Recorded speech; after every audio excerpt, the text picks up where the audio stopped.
Em nome do Pai, do Filho e do Espírito Santo. Amém. Vinde, Espírito Santo, enchei os corações vossos fiéis e acendei neles o fogo do vosso amor. Enviai, Senhor, o vosso Espírito e tudo será criado e renovareis a face da terra. Oremos. Ó Deus, que instruíste os corações vossos fiéis com a luz do Espírito Santo, fazei que apreciemos retamente todas as coisas segundo o mesmo Espírito e gozemos sempre da sua consolação. Por Cristo, Senhor nosso. Amém.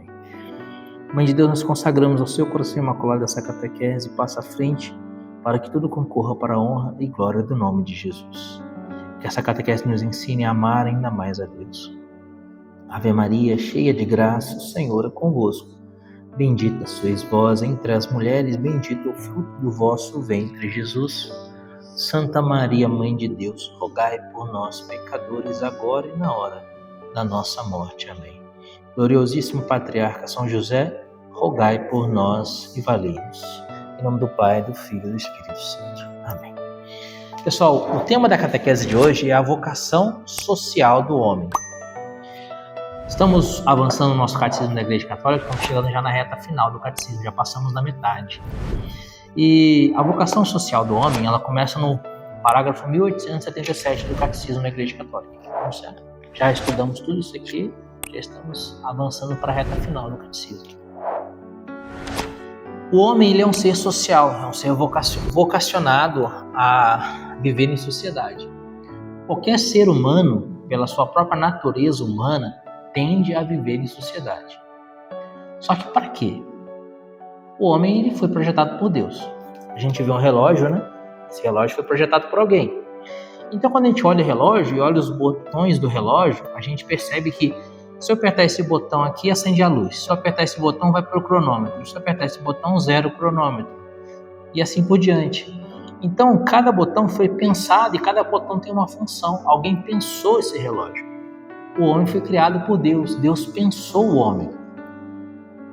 Quando Deus colocou no homem a característica de ser um ser social, a necessidade de viver em sociedade, isso você vê em qualquer agrupamento humano. Índios, que nunca ouviram falar de sociedade como nós entendemos, com internet, com iPhone, etc. Índios, lá no meio da floresta amazônica. Se você encontrar uma tribo indígena, vai ser uma tribo indígena, não vai ser um índio sozinho, vai ser um índio em sociedade indígena. E seja em qualquer país, qualquer cultura, no Japão, na Índia, na Inglaterra, no Oriente Médio, na África, qualquer agrupamento humano, de qualquer tipo de seja, de qualquer cultura que seja, sempre viverão em sociedade. Olhando isso, você percebe que Deus projetou assim. Quando Deus fez o homem, Deus colocou na alma humana uma necessidade de viver em sociedade. Mas por que isso? Se você leu o Catecismo da Igreja Católica nos parágrafos 1877 e 1878, eles nos mostram que a Santíssima Trindade é uma sociedade. Pai, Filho e Espírito Santo. Um só Deus em três pessoas. Como a gente já meditou isso algumas vezes. Falamos da história de Santo Agostinho, na areia, na praia, né? Caminhando na praia. Menino que pegava a água do mar, colocava um buraquinho da areia. Vocês lembram daquela história de Santo Agostinho, né? Mais fácil pôr o mar aqui do que você entender o mistério da Santíssima Trindade. Nós não entendemos, mas nós cremos porque foi revelado. Um só Deus em três pessoas. Como o pão. O que é o pão? É um só pão, mas o pão tem água, o pão tem farinha, o pão tem sal. Então você junta três elementos que dá um único elemento, que é o pão. Ou a vela. A vela tem três elementos, a cera, o pavio e o fogo. Mas é uma única vela. Um só Deus em três pessoas. De maneira ininteligível para a nossa pequenez humana. Se nós entendêssemos, não seria Deus, né? Se ele coubesse na nossa mentalidade humana, não seria Deus. Mas o fato é que Deus se revelou a nós como sendo três pessoas em um só Deus, uma comunidade. Nós somos chamados a voltar para Deus. Viemos de Deus e somos chamados, e aí está o nosso tema de hoje, vocação, somos chamados a voltar a Deus. E essa característica social, essa sociabilidade é um instrumento para voltarmos para Deus, também para levarmos os nossos irmãos para Deus. Por que Deus nos fez sociáveis? Porque Deus colocou no homem a necessidade de viver em sociedade. Porque Deus é uma sociedade. E assim, vivendo em sociedade, somos chamados a voltar para Deus e ao mesmo tempo que voltamos para Deus, levar os nossos irmãos para Deus. Ninguém vai ao inferno sozinho. Quem vai para o inferno sempre leva uma multidão de pessoas para o inferno. Ninguém vai para o céu sozinho. Quem vai ao céu sempre leva diversas pessoas para o céu. Vira referência, vira testemunho de vida e assim por diante, né? Olha, São Francisco de Assis, padroeiro da nossa diocese. São Francisco de Assis viveu no ano de 1200 e pouco, né? Século XIII. Até hoje, ele leva pessoas para o céu.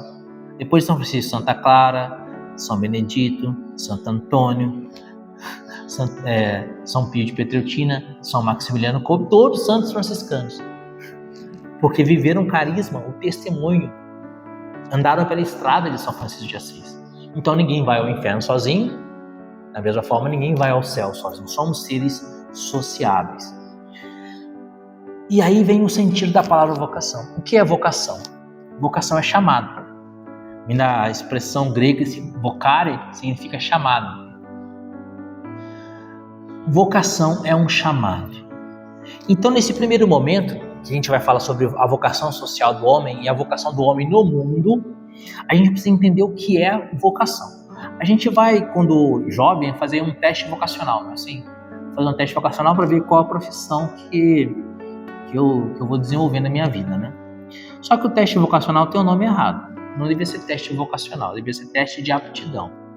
Porque você tem uma aptidão para uma profissão, não uma vocação. Vocação é chamado. Se você é chamado, alguém te chamou. Quem chama é Deus. Então a vocação é algo estritamente religioso. A aptidão profissional é completamente diferente de vocação. Por exemplo, antes de vir para a diocese de Taubaté, uns 20 anos atrás, mais de 20 anos atrás, quando eu era da diocese de Volta Redonda, minha cidade natal, tinha um padre lá que era o Padre Nani. O Padre Nani, antes de ser padre, ele era metalúrgico, trabalhava com metalurgia, trabalhava com essas coisas. E depois ele entrou para o seminário, se tornou padre e tal, e ele tinha aptidão para metalurgia, mas tinha vocação para o sacerdócio, então ele era padre. Mas na casa dele, sim, na casa do Padre Nani, ele gostava tanto dessas coisas, que a casa dele, ele tinha diversas ferramentas, tinha uma oficina na casa dele. E ele fazia um monte de coisa, ele fazia ambão de igreja, fazia castiçal de vela, fazia ícone, fabricava uma pancada de coisa na casa dele. Tanto que as igrejas dele, todas as coisas da igreja, ele fazia tudo. Altar, tudo ele fazia, ele fazia.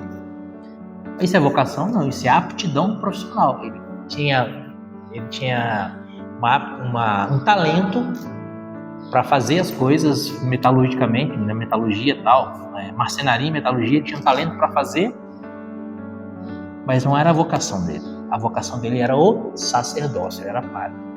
Então existe uma diferença entre vocação e aptidão. Entendendo isso, que a vocação é um chamado, vocar é chamar, é um chamado de Deus para nós. Deus nos chama para quê? Deus nos chama à santidade.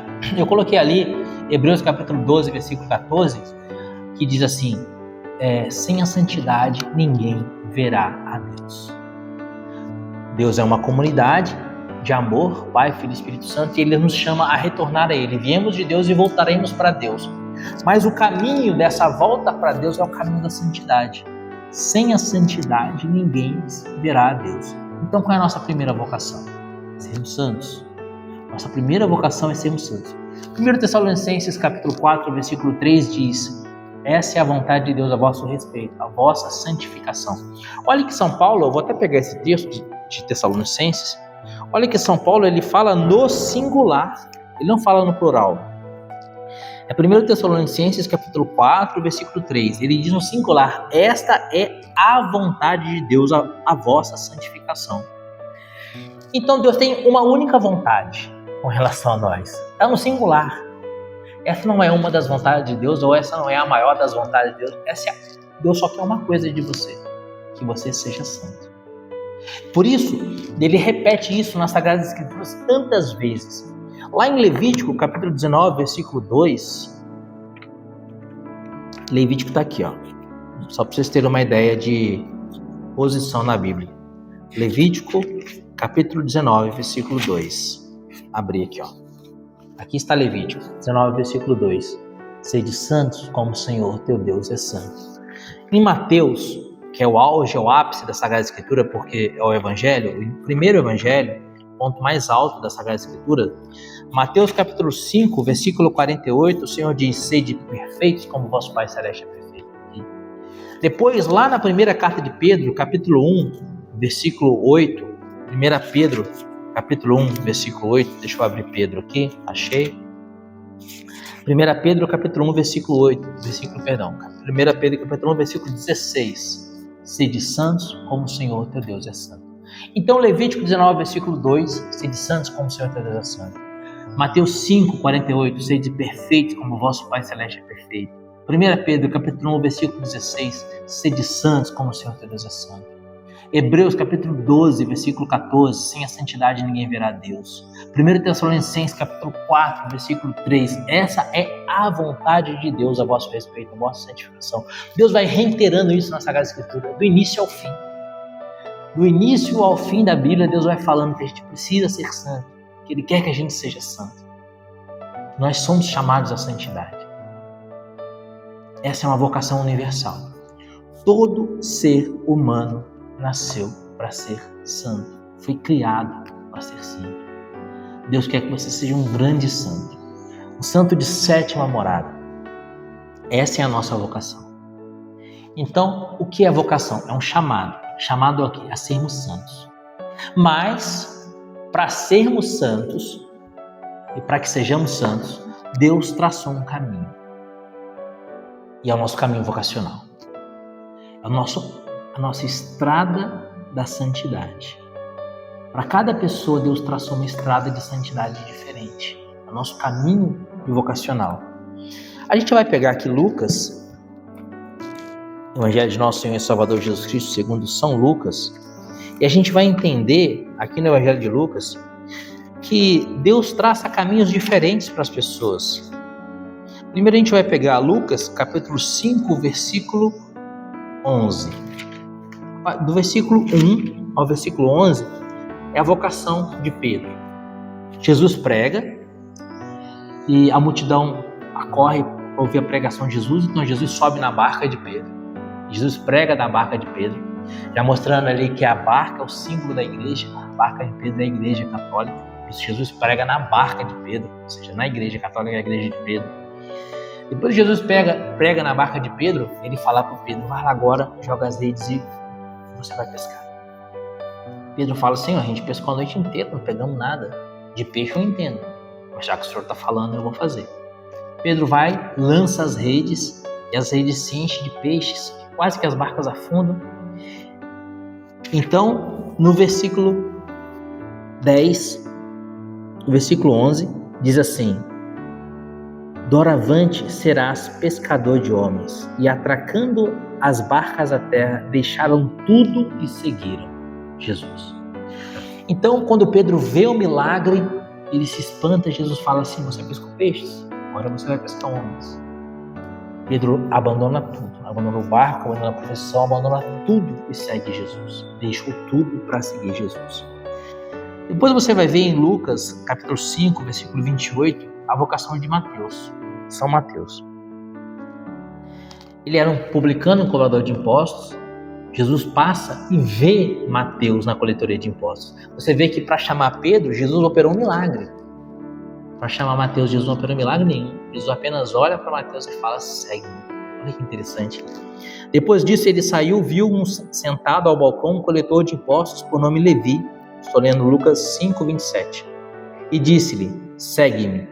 Deixando ele tudo, seguiu imediatamente. Então Jesus opera um milagre para chamar Pedro. Pedro deixa tudo e segue Jesus. Jesus não faz nada, ele só olha para Mateus e fala: segue-me. O poder da palavra de Jesus, o verbo de Deus é tão grande que Mateus deixa tudo e segue Jesus. Mas nem todo mundo deixou tudo para seguir Jesus. Se você continuar lendo o Evangelho de Lucas e alcançar Lucas capítulo 8, você vai ver a partir do versículo 26, Jesus expulsa demônios de um homem que estava possesso em Genezaré. A palavra diz que Jesus atravessa o lago, chega em Genezaré, havia um homem que estava possesso. Esse homem possesso, ele ficava nos cemitérios e se cortava com pedras, as pessoas o amarravam com corrente, ele quebrava as correntes, era uma possessão terrível. E Jesus expulsa os demônios daquele homem, cura aquele homem, e depois, no versículo 38, diz assim, depois que aquele homem já é expulso, os demônios, aquele homem já é liberto por Jesus, o versículo 38 diz assim, nesse momento, pedia-lhe o homem de quem tinha saído os demônios para ficar com ele. Olha que interessante, Jesus fala para Pedro, segue-me. Jesus fala para Levi e Mateus, segue-me. Agora Jesus expulsa os demônios desse homem e o homem fala, Senhor Jesus, eu posso seguir o Senhor? Agora é o homem que se voluntaria, eu posso seguir o Senhor? Versículo 39, mas Jesus o despediu dizendo, volta para casa e conta quanto Deus te fez. Jesus não permite que ele o siga, mas Jesus o manda voltar para a terra dele, para a cidade dele, para os familiares dele, e manda que ele pregue na terra dele, na família dele, que ele havia feito. E continua a palavra dizendo, ele se foi publicando por toda a cidade essas grandes coisas. Aqui a gente vê a vocação leiga. O leigo é aquele que é chamado a voltar para a sua cidade, ou seja, para a sua família, para o meio do mundo, para falar no mundo quem é Jesus. Então, Jesus tem vocações diferentes. Pedro segue-me, Mateus segue-me.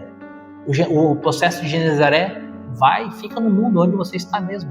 Volta para o mundo e testemunha aquilo que eu fiz por você no mundo. Então, Jesus chama as pessoas de maneiras diversas. Cada um tem uma trilha, cada um tem um caminho de vocação. Cada um tem um caminho a seguir. E nem sempre as pessoas obedecem o chamado de Jesus, nem sempre as pessoas aceitam o chamado de Jesus. Você lembra da história do jovem rico? O jovem rico era um jovem muito bom, que vivia a religião de maneira perfeita. Ele fala, Senhor, o que devo fazer para entrar no reino do céu? Jesus disse, vive os mandamentos. Ele disse, Senhor, eu vi os mandamentos desde a minha infância, o que mais me falta? Jesus fala, se você quer ser perfeito, vai, vende tudo, dá aos pobres, depois vem e segue-me. E ele não queria fazer isso porque ele tinha muitos bens, não queria se desfazer dos seus bens. E ele diz não para a vocação dele. E a palavra diz que o homem se retirou entristecido. Por que ele se retirou entristecido? Porque ele disse não à vocação dele. A nossa vocação é a única coisa que pode nos fazer felizes. Só seremos felizes se vivemos a nossa vocação. E se vivemos a nossa vocação, seremos felizes nesse mundo e, sobretudo, seremos felizes na vida eterna. E é por isso que os santos eram tão felizes. É por isso que o Frei Jorge Hachmann escreveu um livro chamado O Frei Sempre Alegre, mostrando a felicidade de São Francisco de Assis em viver a sua vocação, apesar de sofrer miséria, sofrer fome, sofrer doença, ficar cego. Tantos sofrimentos que São Francisco teve na vida dele, perseguições. Apesar de todos esses sofrimentos, São Francisco de Assis era o irmão sempre alegre, porque ele encontrou a felicidade, que é obedecer o chamado de Jesus, que disse para ele, vai e reconstrói a minha igreja. Ele viveu a sua vocação. A vocação é o nosso chamado à felicidade. E se nós obedecemos a nossa vocação, seremos felizes. Se nós não obedecemos a nossa vocação, não seremos felizes. Se nós obedecemos a nossa vocação, estaremos na trilha da santidade. Que essa é a vontade de Deus a vosso respeito, 1 Tessalonicenses 4:3. Essa é a vontade de Deus a vosso respeito, que sejais santos. Seremos santos seguindo a nossa trilha de santidade, que é a nossa vocação. Se não seguirmos, se dissermos não a Deus, não alcançaremos a santidade, não alcançaremos a felicidade. Sofreremos, seremos infelizes, correndo o risco de sermos infelizes aqui e sermos infelizes eternamente no inferno. Corremos esse risco. Então a vocação é muito mais do que uma escolha profissional.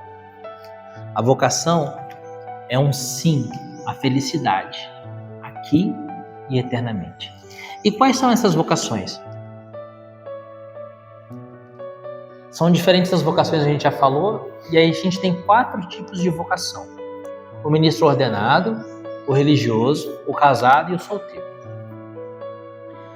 O ministro ordenado é o diácono, o padre e o bispo. São os 3 graus do sacramento da ordem, que a gente já fez uma catequese sobre o sacramento da ordem, né? Então esses são os 3 graus da ordem, esses são os graus do ministro ordenado. São João Bosco dizia assim, que a cada 3 pessoas, uma é chamada à vida religiosa, como ministro ordenado ou como religioso, que coloquei no segundo ponto ali, religioso de congregações religiosas ou novas comunidades. Então, a cada 3 pessoas, coloca 3 rapazes, desses 3, um é chamado a sacerdócio. Coloca 3 moças, dessas 3, uma é chamada a vida religiosa. Infelizmente, a gente vê uma crise vocacional no mundo e as pessoas não são felizes porque não seguem a sua vocação. Muitas pessoas deveriam ser padres e não são. Muitas moças deveriam ser religiosas e não são. Às vezes porque nunca nem ouviram falar de Jesus. Às vezes porque faltou catequese. Às vezes tem pessoas que estão no tráfico de drogas, estão no banditismo, que têm vocação para o sacerdócio, que se perderam completamente porque se afastaram do caminho vocacional. Olha essa frase de São João Bosco: a cada 3 jovens, uma é chamada a vida religiosa. Então, esse é o primeiro ponto da vocação, o ministro ordenado. O segundo ponto, o religioso. O religioso são as congregações, os freis e as freiras, os monges, as monjas, né? E hoje, na igreja, a gente tem as novas comunidades. Você pode ser religioso até mesmo sendo casado numa nova comunidade, como a Canção Nova, por exemplo, como a comunidade Shalom e assim por diante. Mas são aquelas pessoas que vivem única e exclusivamente para a religião. O cara é casado, mas ele é da Canção Nova, então ele só vive para evangelizar, ele vive para isso. E os religiosos, no sentido que a gente sempre conheceu na história da igreja, como Santa Teresinha do Menino Jesus, como São Francisco de Assis e assim por diante. Pessoas que vivem para a religião, os freis e as freiras. O casado, que é a pessoa que recebeu o sacramento do matrimônio, né? E tendo recebido o sacramento do matrimônio, ele é chamado a fazer da família dele uma igreja doméstica. E o solteiro. Que vocação de solteiro é essa daí? Eu coloquei ali em Chica, né? Que a Ana Paula citou em Chica, e em Chica tinha essa vocação de solteiro. E a Chica não era religiosa, não era freira. A Chica nunca entrou em congregação nenhuma. A Chica sempre viveu na casinha dela, mas se dedicando às coisas de Deus, se dedicando à igreja, se dedicando à religião.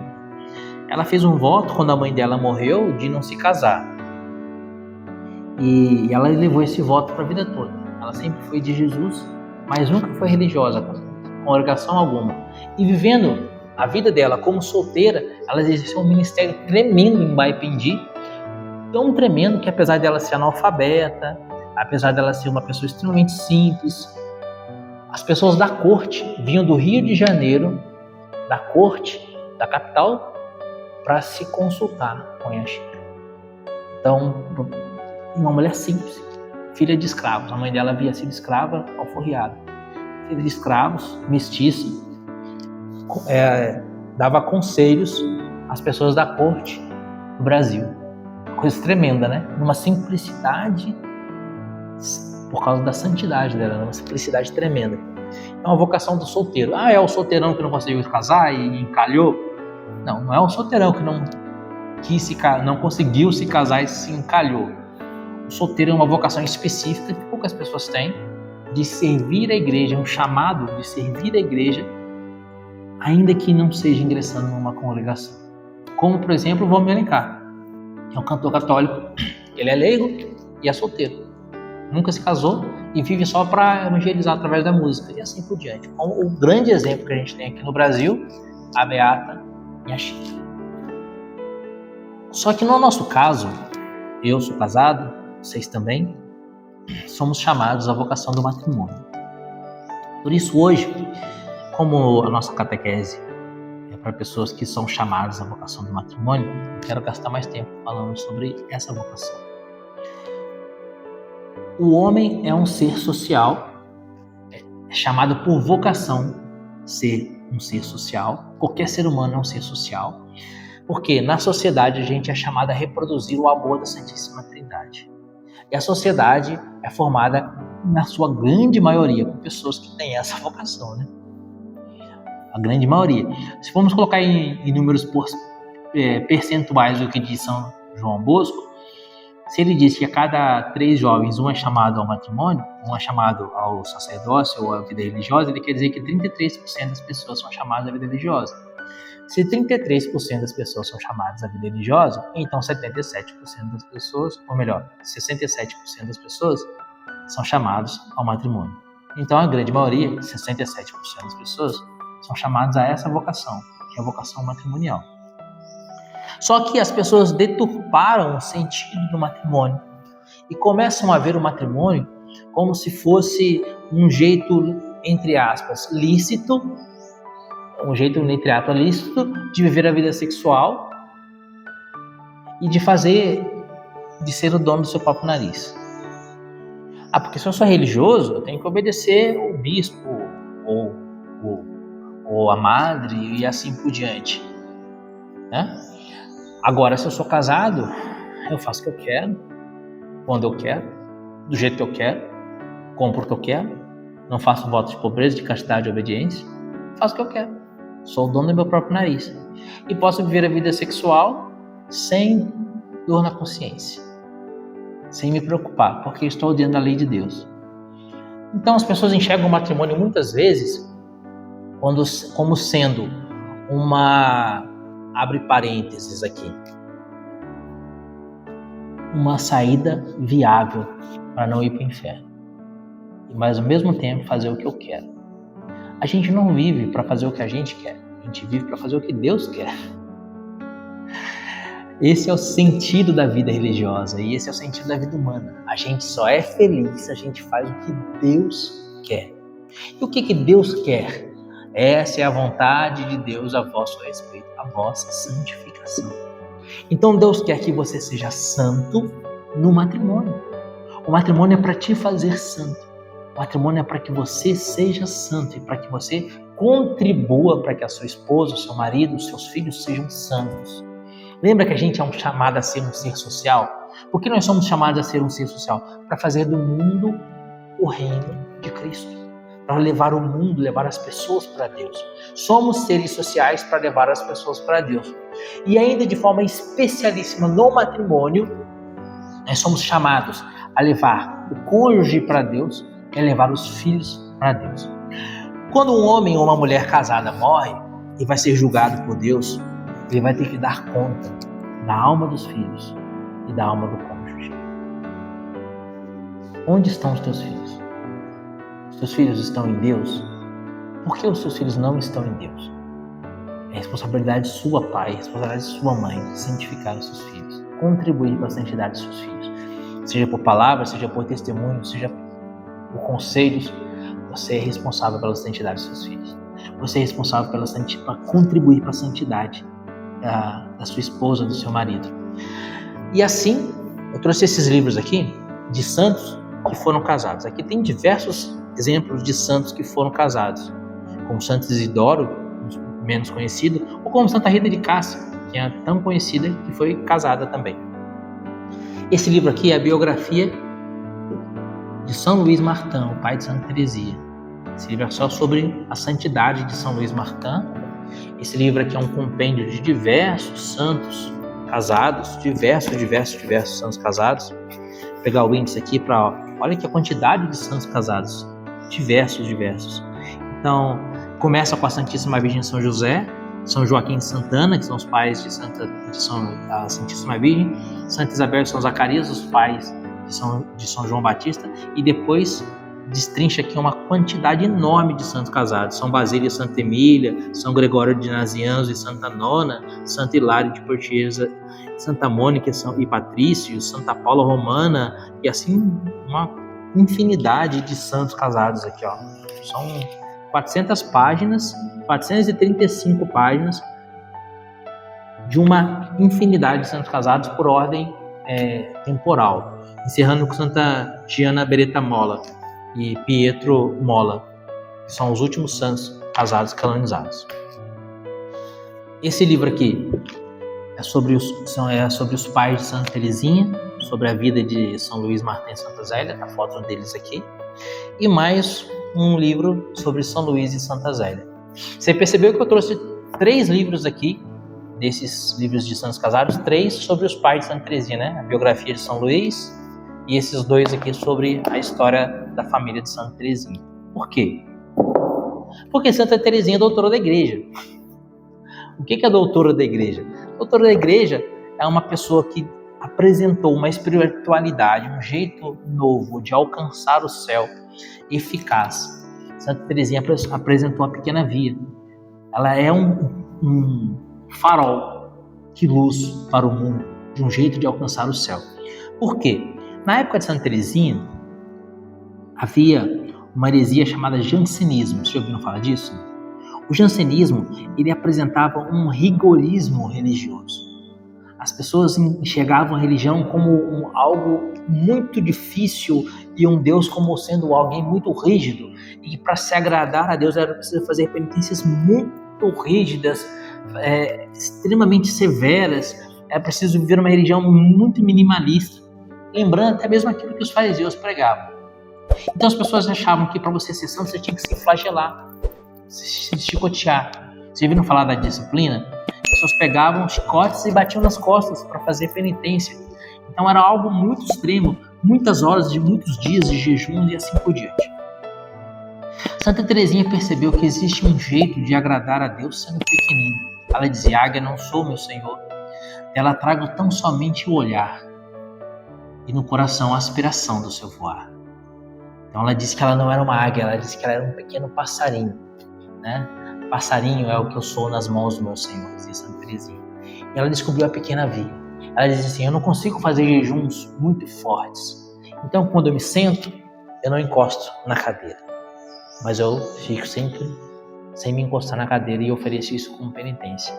Esse desconforto de não se encostar na cadeira, mas de ficar sempre longe do encosto, era uma penitência que Santa Teresinha oferecia. E assim ela oferecia pequenas penitências, pequenos sacrifícios do dia a dia, num pequeno caminho de santidade, que ela chamou de pequena via. E ela registrou isso no diário dela, que é a história de uma alma. Depois que ela morreu, esse diário foi publicado e as pessoas perceberam a riqueza espiritual e o tesouro que aquela menina de 24 anos havia registrado naquele diário. Isso fez com que Santa Teresinha ficasse famosa no mundo inteiro. Logo ela foi canonizada e se tornou doutora da igreja por causa da sua pequena via. Mas de onde surgiu a santidade de Santa Teresinha? Essa santidade de Santa Teresinha surgiu dos pais dela, de São Luís e Santa Zélia. Mas é claro, São Luís e Santa Zélia são santos porque a filha deles é santa? Não, ao contrário. Santa Teresinha é santa porque São Luís e Santa Zélia são santos. Santa Teresinha é fruto de um matrimônio santo. Tanto que todos os filhos de Santa Zélia e São Luís foram religiosas. Eles tiveram 9 filhos, 4 morreram, os meninos morreram, ficaram as meninas, e todas as meninas foram religiosas. Dentre elas, uma santa doutora da igreja e a Leônia, que está em processo de beatificação. Foi religiosa visitandina. As 4 irmãs foram carmelitas e a Leônia visitandina. Dentre essas 5, Santa Teresinha canonizada e a Leônia em processo de beatificação. Qual é o esteio da santidade de Santa Teresinha? A vida de São Luís e a vida de Santa Zélia. O seu casamento, o seu matrimônio precisa ser para você um caminho de santificação. E vai ser um caminho de santificação se você viver a sua vida matrimonial apontada para Jesus. O meu matrimônio precisa ser um meio de agradar a Deus. A minha família precisa ser, como dizia São João Paulo II, igreja doméstica. Santa Zélia, só para contextualizar a vida de Santa Zélia, para a gente encerrar essa catequese, Santa Zélia de São Luís. Santa Zélia queria ser religiosa, queria ser freira. São Luís Martin queria ser sacerdote. Quando a Santa Zélia ingressou no convento para ser religiosa, ela tinha muitos problemas de saúde. E as religiosas disseram: você não tem condições de saúde de ser religiosa, e não aceitaram ela no convento. São Luís ingressou no seminário para ser padre, mas não conseguia aprender o latim. Ele disse: se você não sabe latim, como é que você vai ser padre? E ele não foi aceito no seminário. Se conheceram e perceberam que ela percebeu que ele tinha um desejo de ser religioso, ele percebeu que ela tinha um desejo de ser religiosa, como ela não havia sido recebida num convento e ele não havia sido recebido no seminário, eles falaram, vamos fazer a nossa própria congregação religiosa. E eles se casaram e fizeram um voto de castidade. Eles tinham o desejo de ser religiosos juntos. Na casa dele, fazer na casa dele um pequeno convento, um pequeno mosteiro. E durante 9 meses, eles viveram como irmãos, sem nenhum tipo de relação sexual. Olha que interessante. Esse era o desejo deles, serem religiosos. Só que se eles vivessem até o fim, esse voto de castidade deles e nunca tivessem tido nenhuma relação sexual, hoje a gente não teria Santa Teresinha de Jesus, a gente não teria a Pequena Via. A gente não teria a Leônia e o seu testemunho na congregação lusitandina. Entendeu? Hoje, no centro de Taubaté, não teria uma igreja Santa Teresinha de Jesus, porque Santa Teresinha de Jesus nunca teria nascido. E aí, se confessando, eles disseram para o diretor espiritual que eles haviam se casado e tudo, mas que eles tinham um voto de castidade. E o diretor espiritual disse assim, não, essa não é a vontade de Deus. Vocês são chamados, vocês têm a vocação para o matrimônio. Deus não permitiu que você fosse religioso, Luiz Martin, porque Deus queria que você fosse pai. Deus não permitiu que você fosse religiosa, Zélia Martin, porque Deus queria que você fosse mãe. E aí, obedecendo a orientação do sacerdote, eles consumaram o matrimônio e tiveram 9 filhos. Em tudo, eles direcionavam a família deles para Deus. Em tudo eles direcionavam a família deles para Deus. E em tudo Deus abençoava a casa deles. Não foi uma vida sem sofrimento. Santa Zélia morreu extremamente nova, com câncer de mama. São Luís teve que cuidar das 5 meninas sozinho. Ele morava em Alençon. Como ele era um homem com 5 meninas, precisava de uma orientação feminina para cuidar das meninas, então ele foi morar em Lisieux para que a cunhada dele cuidasse das filhas. Por isso que Santa Teresinha de Lisieux. Na verdade, ela não nasceu em Lisieux, ela nasceu em Alençon, mas foi morar em Lisieux para que a tia orientasse na educação das meninas. E foi uma vida de extremo sofrimento. São Luís entregou tudo para Deus. Ele entregou para Deus o seu desejo de ser sacerdote, ele entregou para Deus os seus meninos. Ele tinha um sonho de ter um filho padre. Todos os filhos homens dele morreram. Perdeu todos os filhos. Entregou todos os filhos para Deus, como um Isaac entregou como um Abraão entregando seu Isaac. O sacrifício que Deus poupou a Abraão, Deus não poupou a São Luís. Entregou todos os seus filhos para Deus. Ficou com as meninas. As meninas todas pediram permissão para serem religiosas. E ele permitiu que todas fossem religiosas, até a caçula, que era Santa Teresinha. Depois que ele entregou todas as suas filhas para Deus, ele entregou a sua saúde. Foi picado por um mosquito. Esse mosquito inseriu uma bactéria nele. Essa bactéria atingiu o cérebro e ele perdeu a sanidade mental e morreu senil, entregando tudo para Deus, até a sua saúde física e mental. Entregou tudo para Deus. Os caminhos de Deus são perfeitos. São Luís, se não fosse casado, se não tivesse assumido a vocação matrimonial, ele não seria São Luís, Santa Zélia não seria Santa Zélia, e a gente não teria Santa Teresinha. Então você vê que o matrimônio é igreja doméstica. Todas as vocações nascem do matrimônio. Agora, a gente é chamado a viver a nossa vocação. Você está vivendo a sua vocação? O seu matrimônio, a sua vida matrimonial tem sido igreja doméstica? A sua casa tem sido recorte do céu? A gente começamos a catequese hoje dizendo que o homem tem vocação social. E a vocação social do homem é levar o mundo para Deus. Uma vez perguntaram para Santa Teresa de Calcutá, a Madre Teresa, Madre Teresa, como que a gente pode fazer um mundo melhor? Santa Teresa de Calcutá diz assim, se você quer ter um mundo melhor, vá para casa e ame a sua família. Vá para casa e ame a sua família. Fazendo a sua igreja, fazendo a sua casa uma igreja doméstica, amando a sua família e vivendo em santidade a sua vocação matrimonial, você faz um mundo melhor. Você santifica aquela família. E aquela família santificará o mundo. Amém? Glória ao Pai, ao Filho e ao Espírito Santo, como era no princípio, agora e sempre. Amém. Santa Teresinha do Menino Jesus, São Luís de Santa Zélia Martã, São José. Em nome do Pai, do Filho e do Espírito Santo. Amém.